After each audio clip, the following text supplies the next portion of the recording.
నమస్తే. సామాన్యుడి చేతిలో సామాజిక అస్త్రం నెంబర్ 1 న్యూస్‌కి స్వాగతం.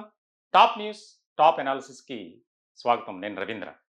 గత ప్రభుత్వంలో అంటే వైఎస్ఆర్‌సీపీ అధికారంలో ఉన్నప్పుడు అధికారాన్ని అడ్డుపెట్టుకొని అడ్డగోలుగా అక్రమాలకు, అవినీతికి పాల్పడినటువంటి వారి జాబితా లిస్ట్ అనేది పెరుగుతూ వస్తుంది. ఇలాంటి సందర్భంలో తాజాగా ఒక ముఖ్యమైనటువంటి విభాగానికి సంబంధించి ఒక అధికారికి ఏసీబీ నోటీసులు పంపించింది. ఆయనే తుమ్మ విజయ్ కుమార్ రెడ్డి. ఐఎన్‌పిఆర్ కమిషనర్‌గా ఉన్నటువంటి ఆయన 100 కోట్లకు పైగా అక్రమాలకు పాల్పడ్డారు. అంటే పాలకుల చెప్పు చేతల్లో ఉండి ఇష్టం వచ్చినట్లు అధికారాన్ని అడ్డుపెట్టుకుని అడ్డగోలుగా వ్యవహరించారు అనేది విజిలెన్స్ ఇచ్చినటువంటి రిపోర్ట్‌లో తేలింది. ఇప్పుడు అదే ఏసీబీ విచారణ చేస్తుంది. దానికి సంబంధించి ఆ అధికారికి నోటీసులు పంపింది ఏసీబీ.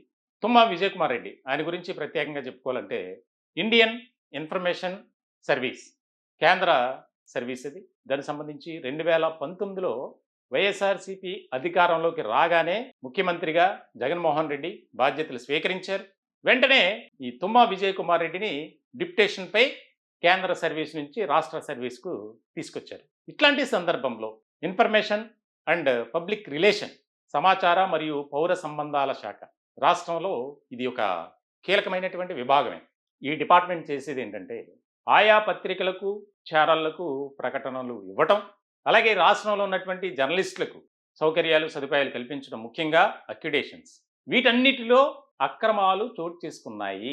సాధారణంగా ఐఎన్‌పిఆర్ అనేసరికి చాలా కీలకమైనటువంటి విభాగం. అందులో పనిచేస్తున్నటువంటి సిబ్బందికి కూడా ఒక రకమైనటువంటి గుర్తింపు ఉంటుంది. ఎందుకనంటే ప్రతి మీడియా అధిపతులు కానీ, మీడియాకి సంబంధించినటువంటి ప్రతినిధులు కానీ వారితో ఒక ప్రత్యేకమైనటువంటి అనుబంధాన్ని, సంబంధాన్ని కలిగి ఉంటారు. ఇలాంటి సందర్భంలో ఆయన అధికారాన్ని అడ్డుపెట్టుకుని పాలకులు మన చేతుల్లో ఉన్నారు, పాలకుల చేతిలో మనం ఉన్నాం అని ఇష్టం వచ్చినట్లు వ్యవహరించారు. దీనికి సంబంధించి కూటమి అధికారంలోకి రాగానే కొన్ని డిపార్ట్మెంట్స్పై, కొంతమంది కీలకమైనటువంటి అధికారులపై వారు నిఘా పెట్టారు.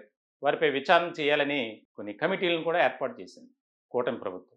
ఇలాగే ఈ ఐఎన్‌పిఆర్ కమిషనర్ విజయ్ కుమార్ రెడ్డిపై కూడా. ఇప్పుడు ఆయన కోల్కతాలో పనిచేస్తున్నారు.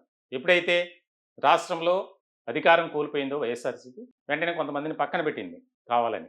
ఎవరైతే వైఎస్ఆర్సీపీకి అనుబంధంగా పనిచేశారో వారిని. ఇలాంటి సందర్భంలోనే ఆయన రకరకాల ప్రయత్నాల ద్వారా కేంద్ర సర్వీస్‌కి మళ్ళీ వెళ్ళిపోయారు. ఇప్పుడు ఏసీబీ ఆయన పిలుస్తోంది.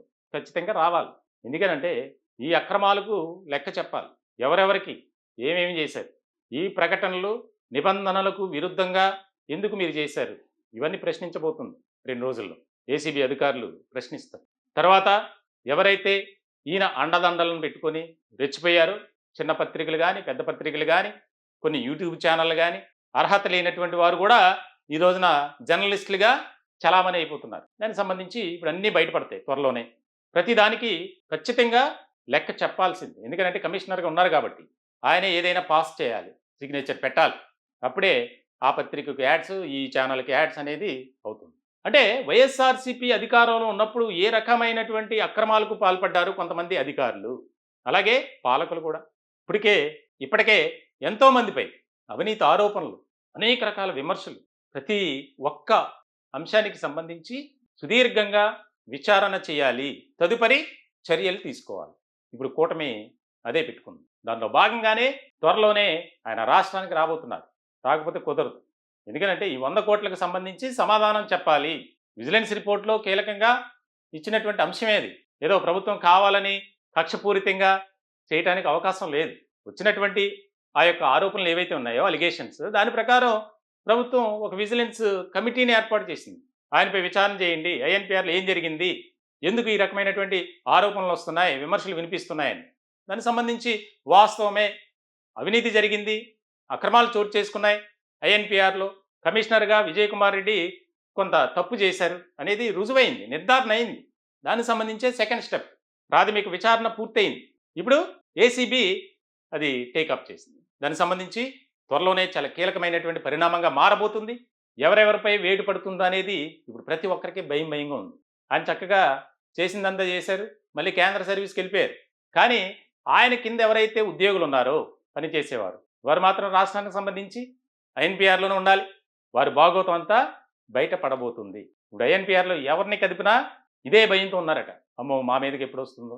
అంటే అందరినీ కాదు, ఎవరైతే ఆయన చెప్పినట్టు విన్నారో, తప్పులు చేశారో, అక్రమాలకు పాల్పడ్డారో, అవినీతికి పాల్పడ్డారో వారి భాగోతం అనేది బయటపడబోతుంది. మొత్తానికైతే ఈ వైసీపీ నేతల్లో కూడా గుబులట, టెన్షన్, ఏమో మా మీదకి ఏం వస్తుందో. మొత్తానికైతే ఒక హాట్ టాపిక్గా రాష్ట్ర రాజకీయాల్లో జరిగింది. ముఖ్యంగా అధికార వర్గాల్లో ఐఎన్పిఆర్ డిపార్ట్మెంట్లు అయితే ఒక కీలకమైనటువంటి చర్చగా ఎవరిని కదిపినా దీని మీదేనంట మాట్లాడేది. ఈ టాపిక్పై మీ యొక్క విలువైనటువంటి అభిప్రాయాలు, సలహాలు, సూచనలు కామెంట్ రూపంలో తెలియజేయండి. దయచేసి మా ఛానల్ని సబ్స్క్రైబ్ చేసుకోండి. Thank you.